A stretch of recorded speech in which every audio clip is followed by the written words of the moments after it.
vous ai envoyé sur votre groupe. C'est une fonction, une étude complète d'une fonction que je laisse défiler doucement. Et donc, vous êtes invité à la faire, s'il vous plaît, avant de voir la correction. Et dans cette correction, il ne s'agit pas seulement de donner les réponses, mais aussi pour faire une bonne rédaction. Donc, voilà la fonction qu'on va faire aujourd'hui. On commence. Alors, première question, donc il y a une première partie, on nous propose une fonction g de x. Alors, cette fonction g de x, il est définie sur 0 plus infini par g de x est égal à ln de x moins 2x carré moins 1. Et on me demande de calculer les limites aux bornes de df. Donc, je connais bien les limites de mes fonctions logarithmiques, à savoir les limites en 0 et en plus infini. Il y en a 4 à savoir. La limite ln de x sur x en plus infini, c'est 0. X ln de x en 0, c'est 0. Et puis ln de x en 0, c'est moins l'infini. Donc, vous les connaissez. Donc, je les ai écrites ici. Voilà, elles sont là que je reproduis. C'est tout ce qu'on aura besoin. Alors, donc, la limite en 0 plus de g de x, c'est la limite de cette fonction. Alors, moi, ce que je vous propose, toujours cette méthode inductive. Alors, je commence, j'observe, je trouve que j'ai l'infini puis j'ai moins 1, donc je vais écrire en A. Limite lorsque x tend vers 0 plus, c'est moins l'infini. La limite en 0 de moins 2x carré moins 1, c'est moins 1. Donc, par somme, ça fait moins l'infini. Et je peux écrire par somme pour faire joli. Alors ensuite, la limite en plus infini. Donc la limite en plus infini, même chose. Donc j'ai plus infini, moins infini. Donc c'est une forme indéterminée. Je le note ici. Et après, qu'est-ce que je fais? Je sais qu'au voisinage de l'infini, ln de x, il est toujours faible par rapport à x. Donc je vais factoriser par x au carré qui est le plus haut degré, là, le terme dominant. Donc j'aurai ln de x sur x au carré, moins 2, moins 1 sur x au carré. Et qu'est-ce que je vais faire? Je vais calculer la limite de chaque terme. Alors, je vais calculer la limite en plus infini de x au carré, c'est plus infini. La limite en plus infini de ln de x sur x, ça va être 0. Donc, si je fais ln de x sur x plus machin, ça va faire moins 2. Parce que 0, là, c'est moins 2 et donc ça, c'est 0. Donc, par somme et produit, donc j'aurai alors plus infini fois moins 2, ça me donnera moins l'infini. Donc, cette limite de g de x est égale à moins l'infini. Et puis, on me demande de faire une interprétation. Non, on ne demande pas de faire l'interprétation. Alors, g' de x, la dérivée de g. Donc, g de x est égal à ln de x moins 2x carré moins 1. Donc, je vais faire la dérivée. Donc, ça va faire 1 sur x moins 4x 0. Et là, je vais réduire au même dénominateur. Ça fait 1 moins 4x au carré sur x. Alors, je repère ici que j'ai une identité remarquable. Donc, cette identité remarquable, ça me donne 1 moins 2x facteur 1 plus 2x sur x. Alors, moi, je travaille sur 0 plus infini. Donc, sur 0 plus infini, 1 plus 2x, c'est positif. X est positif. Donc, il me reste 1 moins 2x. Donc, le signe de g' est celui de 1 moins 2x. Ce 1 moins 2x, c'est une équation de premier degré. Donc, il s'annule en 1. Donc, plus moins. Donc, je n'ai pas besoin de faire une équation de second degré ici. Mais si vous voulez faire une équation de second degré, quand vous faites votre équation de second degré, s'il vous plaît, vous calculez votre delta. Vous calculez delta, vous trouvez les solutions, vous allez trouver moins 1 demi, 1 demi. Après, faites un tableau de signes pour votre équation entière. Moins 1 demi, 1 demi. Et après, vous dites, voilà, moi je travaille sur 0 plus infini. Je vais prendre que cette partie-là que vous mettez là. Voilà. La suite, on me demande de dresser le tableau de variation de la fonction g. Alors, j'ai calculé g', j'ai trouvé que le signe g' sur 1 moins 2x, donc le tableau de variation. Donc, j'aurai la même chose que 1 moins 2x, donc plus moins. Et après, qu'est-ce que je vais faire? Donc, je vais faire figurer les limites. La limite en 0, ça m'a donné moins l'infini. La limite en plus infini, ça m'a donné moins l'infini. Et je dois calculer g de 1 demi. Je vais faire un tableur de 0, par exemple, jusqu'à 5 avec un step 0,5.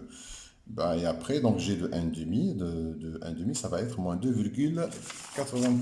Donc moins 2,93, g de 1 demi, il à peu près est égal à moins 2,93. Voilà. Pour tout x, g de x inférieur à 0, g de 1 demi qui est égal à moins 2,19, d'après le tableau de variation. La valeur maximale de g de x sur 0 plus infini, c'est g de 1 demi qui est inférieur à 0. Donc je dois écrire, s'il vous plaît, quel que soit x appartenant à 0 plus infini, g de x est inférieur à g de 1 demi qui est inférieur à 0. Et je conclus que quel que soit x appartenant à 0 plus infini, g de x est strictement inférieur à 0. Donc sur ce que vous m'avez rendu, moi je suis en train de vous parler surtout de la rédaction. Alors, la fonction f, c'est une fonction f qui est définie par f de x est égal à 1 moins 2x sur moins ln de x. Première question, calcul limite 0 et interpréter graphiquement. Alors, la limite en 0, donc je vais la calculer, c'est... Je vais calculer chaque terme à part, 1 moins 2x et moins ln de x sur x. Alors là, ça donne 1. Et puis là, pour calculer ln de x sur x, je le fais doucement. Je fais moins ln de x en 0 plus, ça donne plus infini, parce que ln, ça donne moins l'infini. Là, ça donne 0 plus. Plus infini sur 0 plus, c'est plus infini. Et la limite en 0 plus de 1 moins 2x, ça va faire 1. Donc, si je fais la somme de 1 et de plus infini, ça va me faire plus infini. Alors, je viens de trouver que la limite lorsque x tend vers 0 plus de g de x est égal à l'infini. Donc, je conclus que x est égal à 0 est une asymptote. Donc, ça, c'est les branches infinies que vous connaissez. C'est une asymptote verticale à CF. Là, je laisse de côté. Alors, la limite en plus infini. Alors là, je vois que j'ai 1 moins 2x, ça me donne moins l'infini. Ça donne 0. Donc, je n'ai pas de problème, je n'ai pas de forme indéterminée. Donc, je vais calculer ça à part. 1 moins 2x, c'est moins l'infini. Ça donne 0. 0 plus moins l'infini, c'est une forme déterminée, ça donne moins l'infini. Donc, je trouve que la limite en plus infini, c'est moins l'infini de ma fonction f de x. Ensuite, qu'est-ce qu'on me demande? On me demande soit dès la droite d'équation 1 moins 2x, démontrer que cette droite est une asymptote oblique. Une asymptote oblique, qu'est-ce que je dois faire? Alors, pour montrer que c'est une asymptote oblique, je vais calculer la limite de f de x moins ax plus b, et trouver qu'il est égal à 0. C'est ça la définition de l'asymptote oblique, directement. Alors, c'est ce que je vais faire. Donc, c'est la page 4. Donc, dy est égal à moins 2x. Je calcule la limite en plus infini de f de x moins y. Qu'est-ce que je vais trouver? Donc, je prends f de x moins la fonction. Il me reste moins l de x que je connais. Et ça donne 0. Alors, ça donne 0. Donc, la limite en plus infini de moins l de x sur x, ça donne 0. Donc, puisque ça donne 0, alors, donc, je conclus que y est égal à 1 moins 2x est une asymptote oblique. Donc, je rappelle que si la limite de f de x moins x plus b est égale à 0, y est égal à x plus b est une asymptote oblique à la fonction. Alors maintenant, après, c'est la position relative. Donc, je vais calculer f de x moins y, ça me donne moins ln de x sur x. Je vais faire un tableau de signes doucement. Je sais très bien que sur la fonction ln, il ne faut jamais oublier que le tableau de signes de ln, c'est moins plus de 0 à plus infini. Moi, j'ai moins ln, donc j'ai le contraire. Donc, j'ai plus moins. X, il est positif. Et bien, moins ln de x sur x, c'est un quotient, ça va être plus et moins. Et puis, donc, ça va faire plus ou moins pour f de x moins y. Ça veut dire que ici, cf est au-dessus de delta. Et là, c'est delta qui est au-dessus de cf. Voilà. Delta ou d, ça s'appelle d la fonction. Donc, je vais écrire une phrase. Donc, sur 0,1, cf au-dessus de ma droite d, sur 1 plus infini, cf en dessous de d. Voilà pour la suite. Après, qu'est-ce qu'on me demande? On me demande de calculer f' de x et après on va faire le tableau de variation. Alors f' de x, alors cette fonction c'est une somme de deux fonctions, donc je fais ça et là c'est un quotient. Donc ça fait moins 2 et là j'ai un quotient ln' x moins ln de x, x' c'est x carré. Donc je réduis un modulateur et qu'est-ce que j'obtiens? Eh bien j'obtiens la fonction g. Je m'attendais, parce que normalement on m'a demandé de montrer que f' de x est égal à g de x sur x carré. Donc dès que je commence à calculer, je cherche à faire apparaître le g. Et bel et bien, je trouve g, elle est là. Et pour le tableau de variation, je sais que quel que soit x appartenant à 0 plus infini, g de x qui est strictement négatif, et que x carré, il est toujours positif, donc ce qui fait que f' est négatif, donc sur 0 plus infini, c'est négatif, et ça descend. La limite en plus infini, on avait trouvé moins l'infini, et la limite en 0 de ma fonction f, on avait trouvé qu'il est égal à plus infini. Voilà.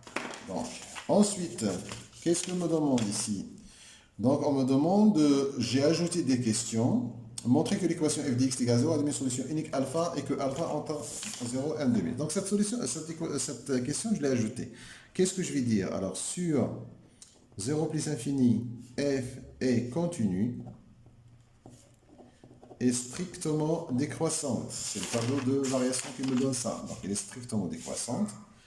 À valeur dans quoi? Alors, dans moins l'infini plus infini. Il est strictement croissante à valeur dans moins l'infini plus infini. On commence toujours par le plus petit, du plus petit au plus grand. 0 appartient à moins l'infini plus infini. Donc, TVI, c'est le cas général TVI, l'équation f de x est égal à 0 admet une solution unique alpha dans 0 plus infini. Maintenant, nous voulons montrer que alpha, elle est entre 1,5 et 1. Calculatrice, donc je l'ai là. Donc pour calculer l'image de 0 et 1,5, donc j'appuie sur égal. Je commence par 0 jusqu'à 5 et step 0,5. Et voilà, j'ai tous les points qu'il faut. J'ai 0,5, c'est 1,38, je les note là. Et f de 1, c'est moins 1. Alors j'ai f de 1 qui est inférieur à 0, qui est inférieur à f de 1 demi. Donc ce qui me permet de dire que, alors, et ce 0 c'est quoi ce 0? C'est f de alpha. Donc j'ai f de 1 inférieur à f de alpha inférieur à 1 demi. Et f, elle est décroissante. Alors une fonction qui est décroissante, quand vous enlevez la fonction, l'ordre change. Donc, ce qui fait que alpha, elle est entre 1 demi et 1. Fonction, ma courbe. Tout d'abord, je trace mon repère. Alors ici, on me dit, on désigne par C la courbe représentative de la fonction f dans un repère autonome J d'unité graphique 2 cm sur l'axe abscisse et 1 cm sur l'axe ordonné. Je dois respecter ça, c'est très important. Donc, quand je trace mon repère, je fais 2 cm ici pour une unité et 1 cm pour une unité ici. Ensuite, je fais entrer ma fonction sur ma calculatrice. Là, dans mon calculatrice, je fais entrer ma fonction, j'appuie sur égal, je fais start 0, 5, step 0,5. Et j'aurai les valeurs avec leur image. Je peux regarder, par exemple, 0,5, c'est 1, donc je place mes points, donc 0,5, 1, l'image de 1, c'est moins 1, et ainsi de suite. Et je dois faire attention parce que j'ai déjà étudié la position relative de ma fonction par rapport à ma droite, et je sais que ma fonction, elle est sous ma droite. Alors sur 0,1, j'ai trouvé qu'elle est au-dessus de la fonction, et là, je dois être en dessous. Ça veut dire que avant 1, je dois être au-dessus. Donc c'est ce que je vais faire, je vais tracer ces fonctions-là, regardez, donc je trace. J'ai toujours au-dessus de ma droite que j'ai tracé, la première asymptote, je l'ai tracé en utilisant 2 points. Et là, je vais être en dessous après 1. Donc en dessous, sachant que c'est une asymptote oblique, donc je dois toujours m'approcher de cette asymptote. Et j'obtiens cette courbe-là. Donc tout d'abord, je trace le repère suivant les consignes qui m'ont donné, ça veut dire 2 unités pour 1 sur axis abscisse, 1 unité sur axis ordonné. Je trace la première asymptote oblique en utilisant 2 points et leur image, et puis la deuxième asymptote verticale, et les points, et je trace ma fonction. Intégrale de 1e ln de x sur x. Alors, dès que vous avez une fonction ln dans une intégrale, vous pensez à ça. Hein. Là, j'ai un quotient a sur b, donc ça peut être un produit. En fait, ça, c'est un produit. C'est l'intégrale de 1e de 1 sur x fois ln de x dx. Alors, qu'est-ce que ça donne, ce produit? Ça donne un u' fois u. Donc, c'est l'intégrale de 1e ln de x' fois ln de x dx. U' fois u, une primitive, c'est ln de x au carré sur 2.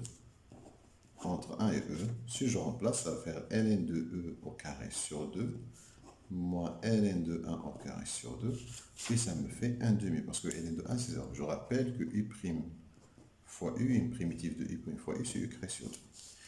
La surface. Alors, on nous demande de calculer l'aire du domaine limité par la courbe CF. La droite D et l'équation et les droites d'équation x égale 1, x égale 1. Bon, une surface, c'est l'intégrale de x rare, petit, vers x qui est le grand, l'île fort, moins l'île tête. On a déjà étudié la position relative de ces deux fonctions. On a trouvé que sur un e, c'est f en dessous de d. Il faut l'écrire ça. Donc s est égal à y moins f de x, l'intégrale de 1 à e. Ça veut dire de 1 à e, c'est 1 moins 2x, je vais lui retrancher 1 moins 2x moins ln de x sur x, que je mets entre parenthèses. Voilà. Qu'est-ce que ça me donne? Ça me donne l'intégrale de 1 à e, ça me fait ln de x sur x, dx. J'ai déjà calculé ça tout à l'heure, ça m'a donné 1 demi. Demi-unité d'air. Or, qu'est-ce que je sais moi? Je sais que la norme de i est égale à 2 cm. Et que la norme de mon vecteur j est égale à 1 cm. Alors, qu'est-ce que ça va donner? Ça va donner que donc l'aire que je cherche, c'est l'intégrale de 1e ln de x dx fois la norme de i fois la norme de j. Ça veut dire ce 1 demi fois la norme de i qui est 2 fois la norme de j qui est 1. Donc, ça me fait 1 cm au carré. Voilà l'aire de la partie de la courbe qui est située entre la droite, l'axe des abscisses et 1 et e. C'est-à-dire cette petite partie-là que vous voyez là, si je continue jusqu'à e, là, ça mesure 1 cm au carré. Pour cet exercice. Donc, normalement, les choses sur lesquelles je vais insister, s'il vous plaît, quand vous voulez calculer une limite, essayez de rédiger correctement. Ça, c'est une très bonne rédaction. Donc, c'est une rédaction qui est normalement très claire. À chaque fois que je veux calculer une limite, je mets mes données et puis je conclue. Voilà, c'est très important. Donc là, il faut toujours insister, vous avez la valeur maximale, c'est g de n demi, vous dites, quel que soit x appartenant à 0 plus infini, g de x inférieur à g n demi, c'est bon. Voilà, donc même chose ici, à chaque fois que je veux calculer une limite, je repère si j'ai une forme indéterminée ou pas, et j'utilise cette façon de rédiger qui est bien, voilà. Donc, même chose, donc on continue, puis étudier la position, faites un tableau, mais n'oubliez pas de faire des phrases, et ça, vous allez revenir à chaque fois que vous faites une position par rapport à une asymptote, vous en aurez besoin pour tracer la courbe, donc mon tableau de variation, qui est normalement, le TVI, c'est très important de donner toutes les conditions, et cette rédaction, elle est très fréquente pour montrer que alpha est entre 1 demi et 1, donc on calcule les images, et puis si la fonction est croissante, nous enlevons f sans changer l'ordre, mais s'il est décroissant, quand j'enlève f, l'ordre s'inverse. Voilà. Quand on veut tracer une courbe, il faut respecter les consignes qui nous sont données. Ici, les consignes qui ont été données sur l'axe, il faut les respecter à la lettre avec une règle graduée. Et tracer les asymptotes tout d'abord. Là, j'ai pas de tangente horizontale ni verticale, donc j'ai pas tracé de tangente, je mets les points. Et après, pour calculer une intégrale, donc vous avez vu que normalement, on n'a pas besoin de grand-chose. Hein. Et puis, pour conclure pour la surface, il faut faire attention au repère, si c'est un repère autonomé avec des unités ou pas. Allez, bonne chance, à suivre.